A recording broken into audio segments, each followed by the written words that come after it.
Michael Sarrazin entered the world in 1940 in Montreal, the son of Enid Scott and Bernard Sarrazin, a prosecuting attorney who became a Montreal city councillor and later a corporate executive in Toronto. Michael was a middle kid with brothers Bernard Jr., Pierre, and sister Enid Jr., who lived in relative prosperity on Grosvenor Avenue near Queen Mary. A young Michael sought the limelight, reciting corny jokes at family gatherings and staging marionette shows. "Maybe you think I'm an egomaniac," he'd later say, "but I've always craved recognition and attention. I never seemed to get enough of them as a kid." Michael attended Loyola High School before switching over to the less exclusive Darcy McGee High on Pine Avenue near the Main, where he performed in the school's Double Blue Review and led an informal crusade against compulsory Army cadet training. Sarrazin made his thespian ambitions clear at the age of 17 in 1957 when he quit school and became a card-carrying professional actor. He studied the craft in Montreal workshops operated by the New York Actor Studio, run by the esteemed Lee Strasberg, while also doing stage roles with the Trinity Players and Studio Club. Sarrazin made ends meet by toiling as a dishwasher and selling toys at Simpson's department store and even playing drums for a local band. He lived in a small studio apartment above a friend's handicrafts store on downtown Stanley Street, then an artistic hub.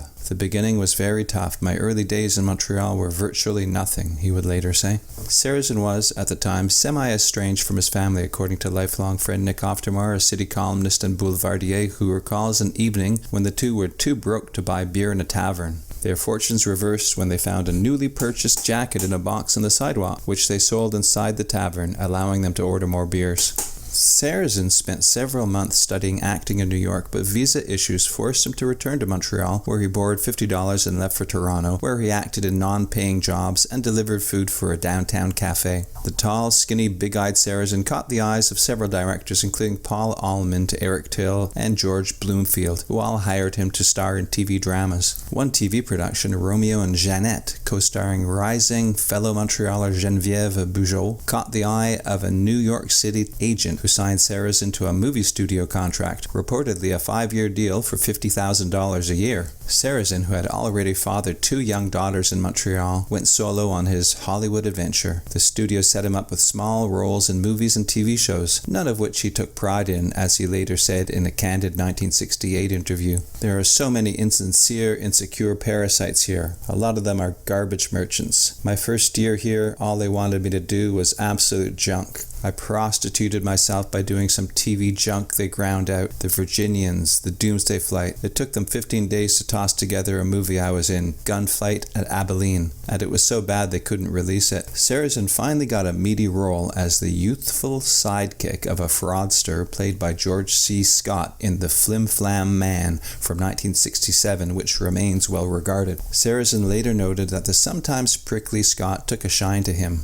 "He was exceptionally generous with me. I had heard rumors that he could be very temperamental, that he didn't suffer fools and stuff like that, but for some reason, he took me under his wing and we got along really well." Nonetheless, the breakthrough role didn't leave Sarrazin any happier, as evidenced in a 1968 interview. "The Flim Flam Man has done so well at the box office, they want to box me into dumb juvenile roles. Well, I'm not a garbage man. All I want is to be my own man, acting in a genuine work of art. 10 years from now, I'd like to see young actors in Hollywood doing their best to imitate guess who? Michael Sarrazin. That same year, Sarrazin met the love of his life on the surf and beach film The Sweet Ride. Jacqueline Bisset, a rising young British actor, 4 years his junior, was enjoying an equally rosy career trajectory. The two lived together in Sarrazin's 2-room apartment on the beach in Malibu, where Sarrazin surfed often. Biographies of movie stars jammed his bookcase, and a wall featured a large bulletin board with glowing reviews of his acting, which he called his ego board.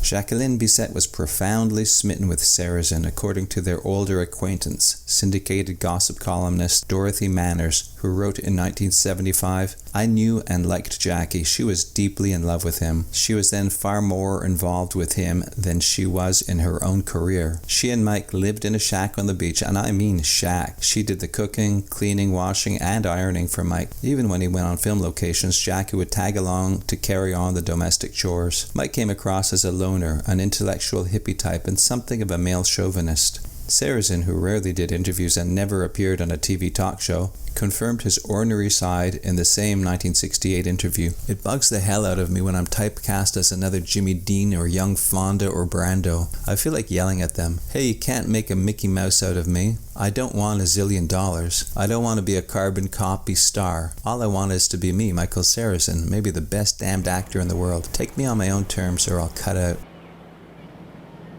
Those cats. I love you, Wiley. I know. Sarrazin, nonetheless, came off as a cheerful, boyish ne'er-do-well in his leading role in the light-hearted Eye of the Cat, set in San Francisco. He plays a young man with a cat phobia. Sarrazin reached his career peak in a brooding role in 1969, playing the male lead opposite Jane Fonda in the acclaimed Depression-era dance marathon drama They Shoot Horses, Don't They? So, and we were always there on call because, as Sidney explained, he never knew who would have to be in the background because we were all the participants had to be there.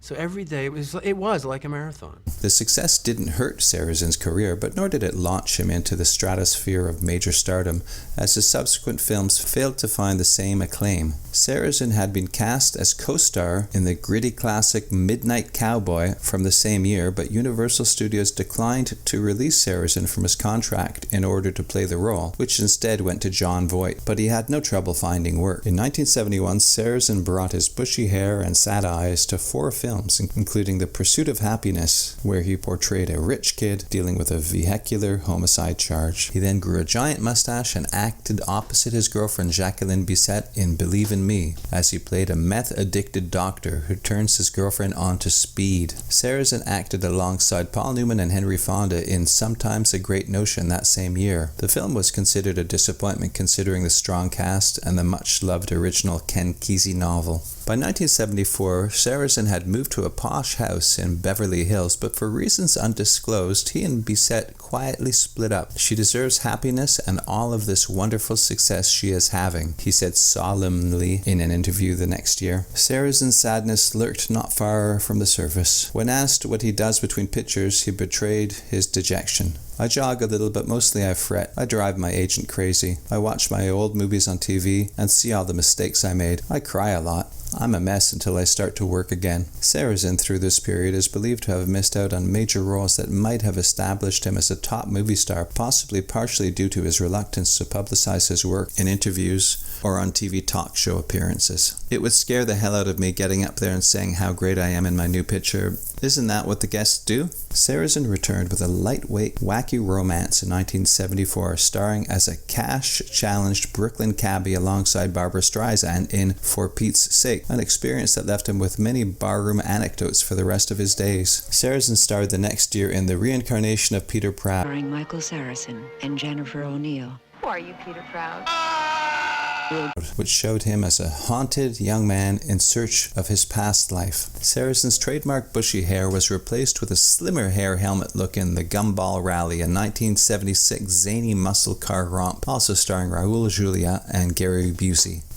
The Gumball Rally has begun! Saturday Night Live, still relatively fledgling in its 3rd season, acknowledged Sarrazin's star power by inviting him to host on 15 April 1978. Sarrazin offered a short monologue and a skit of himself and fellow Canadian Dan Aykroyd talking arcane hockey talk. Although Sarrazin didn't do a whole lot, the episode was considered one of the top ones of the era, and it cemented his identity as a hip and relevant figure. The SNL appearance injected no life to his career, and by 1980, Sarrazin, now 40, descended the showbiz ladder to the small screen, playing the lead in Beulah Land, a critically panned 3-part TV series about farms in the Old South. Sarrazin's career was clearly waning, but he remained a highly recognized commodity, as pal Nick Oftermar noted in 1980 that Sarrazin couldn't get a moment's peace when visiting Montreal, as fans constantly hounded him at restaurants and bars in his hometown. Sarrazin found himself acting in lower budget fare, starring in The Seduction, 1982, which begins with him smooching a blonde in a hot tub. The same year, he appeared in Fighting Fighting Back, a Philadelphia-based vigilante drama that failed to do as well. By the mid-1980s, Sarrazin found himself increasingly involved in Canadian films, appearing in small roles in Montreal-based films Joshua Then and Now and Malarick. Sarrazin entered the 1990s with TV roles in Murder, She Wrote, African Skies, and Sweating Bullets. By around 1992, Sarrazin had sold his Los Angeles home and permanently relocated to Montreal, where he played a tiny role as a tacky crooner in the Quebecois movie La Florida. Sarrazin enjoyed spending time chatting at local pubs like Elsie's, where he expressed a lot less intensity about acting than he once did. At one point, he casually agreed to star in a muffler ad, a deal which later fell through. Sarrazin appeared in many forgettable 1990 TV shows, including La Femme Nikita, The Outer Limits, Star Trek Deep Space Nine, and TV movies like Earthquake in New York, Midnight Man, and Thunderpoint. Sarrazin acted less after 2000, and in about 2009 was stricken with mesothelioma, a fast-moving lung cancer often caused by asbestos exposure, the same cancer that had taken down leading man Steve McQueen in 1979. Sarrazin died in 2010. Sarrazin ranks near the top of the list of the most successful movie stars from Montreal,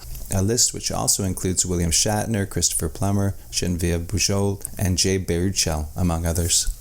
Bomb? He did say bomb, didn't he?